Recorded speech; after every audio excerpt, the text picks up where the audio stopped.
Hello students, today we will discuss the topic ratio and proportions. Here I will discuss with you the basic things of this chapter. So first of all we'll see what is the ratio. Ratio is the comparison of two quantities in the term of how many times. To understand this statement better, let us see one example here. So let us see this question. In the class, there are 25 boys and 35 girls. How will you compare the number of boys and the number of girls in the class? So, there are two ways of comparing two quantities. First, by finding the difference between two quantities. So, let us see the difference between number of boys and number of girls in the class. Difference between the number of boys and girls, 35 minus 25, 10.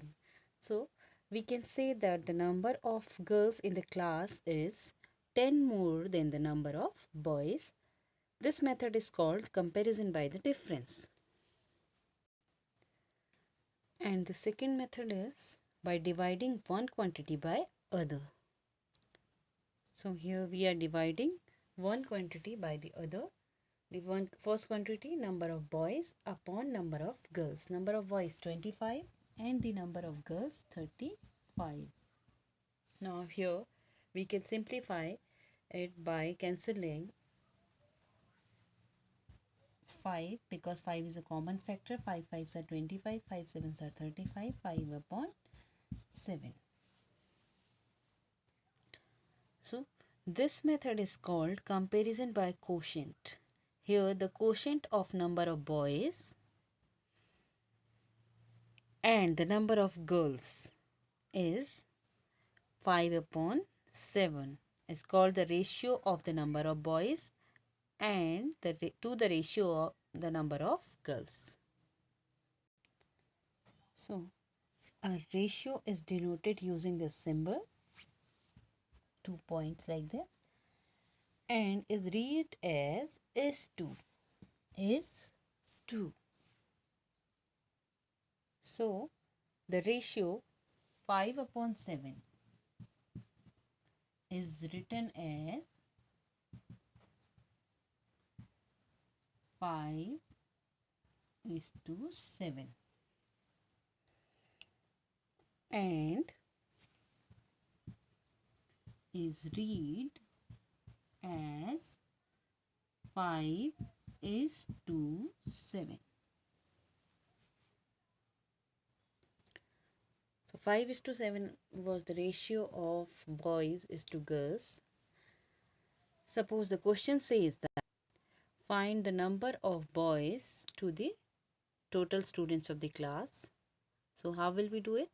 First of all, we'll find out the total students.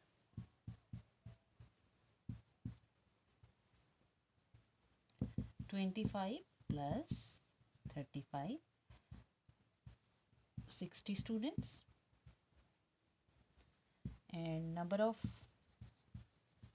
boys 25. So the ratio will be number of boys upon number of students. So number of boys 25 and number of students 60. So we will simplify it by the common factor. 5 5s are 25, 5 1s are 5, 5 2s are 10. So the ratio of number of boys is to number of students equal to 5 is to 12. This is the ratio. So first property, ratio of two quantities is always expressed in the simplest form. For example,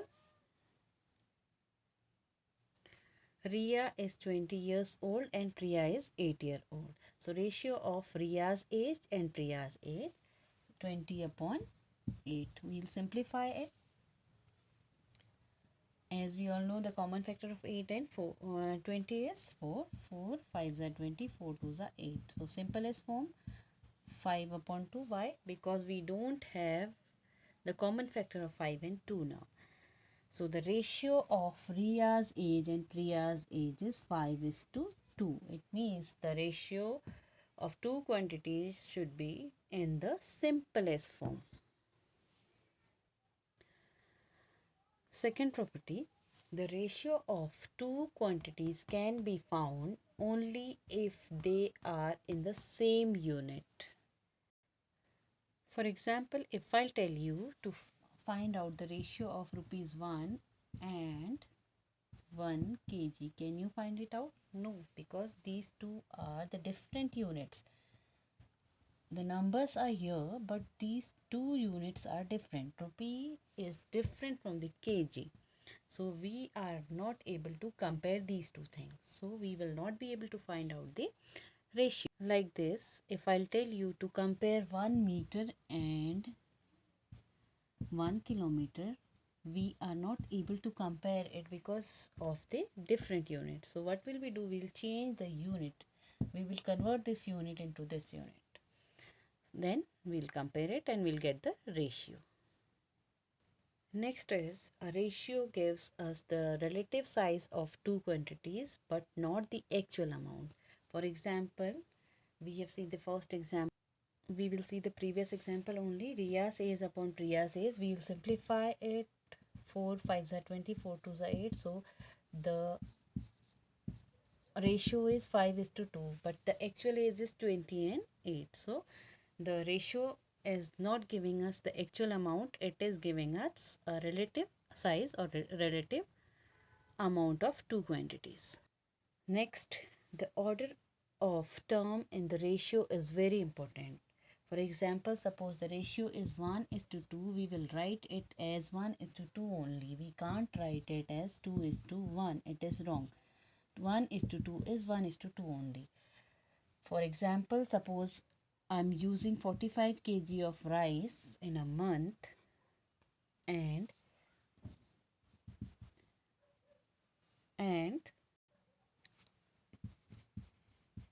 90 kg of wheat.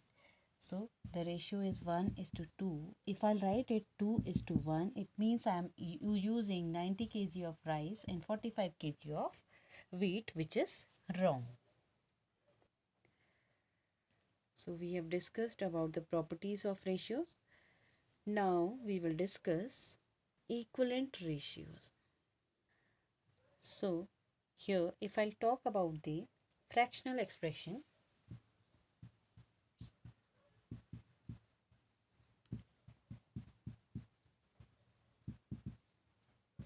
1 upon 2 is a fraction. It is called a fractional expression. Now if I have to write it as ratio, so I'll write it as 1 is to 2. So by this we can say a ratio is similar to the fraction. So like equivalent fractions, we can obtain the equivalent ratios by multiplying or dividing both the antecedent and consequent. The first part is called antecedent, the second part is called consequent. So understand the term equivalent ratios by this example. If I write here 2 upon 2 is to 4 and 2 is to 4, is it equal? Yes, it is equal because we can see the same quantities or same numbers are here. Now suppose if I'll say 20 is to 50 is a equivalent ratio to the 10 is to 25. So in these two ratios different numbers are here. So what will we do? We'll write these ratios as fractions and we will simplify these fractions. So by simplifying, 10 2s are 20, 10 5s are 20. So the fraction is 2 upon 5 and the ratio is 2 is to 5. Like this. This side also I'll write it as fractional expression. Now I'll simplify it. 2 5 2s are 10, 5 5s are 25. So again I'm getting 2 upon 5.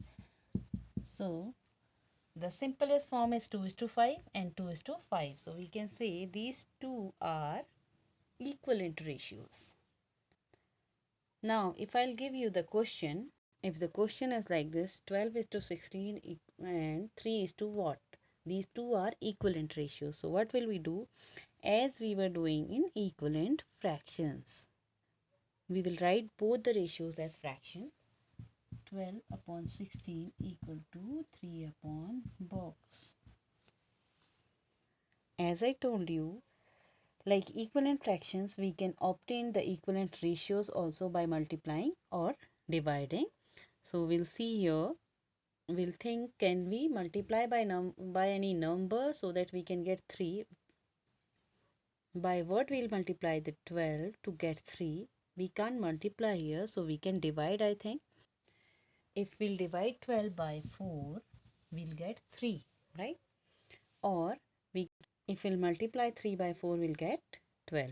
So if we are dividing the numerator by 4, so we'll divide the denominator also by 4. So 4 4s are 16. Answer is 4.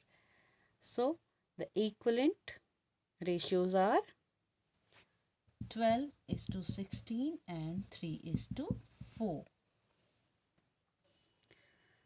So now let us see the next topic, proportion. So a statement which is used to express two equivalent ratios is called a proportion. The symbol of proportion is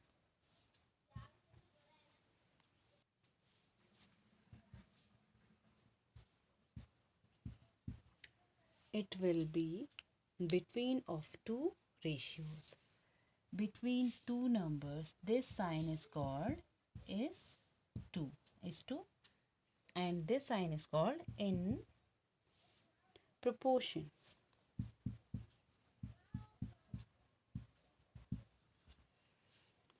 The sign between two ratio is telling that these two ratios are equal. Let us see one example. Suppose I'll write 12 is to 6 in proportion 90 is to 45. So let's check it. 12 upon 6 and here 90 upon 45. If we'll simplify it, 6 ones are 6, 6 twos are 12, 45 ones are 45, 45 twos are 90. So the ratio is 2 is to 1 and 2 is to 1. So you can say that both of these ratios are in proportion. So I hope you all must have understood the basic concept of ratio and proportion, and I hope that the video will be helpful for you all. Thank you so much.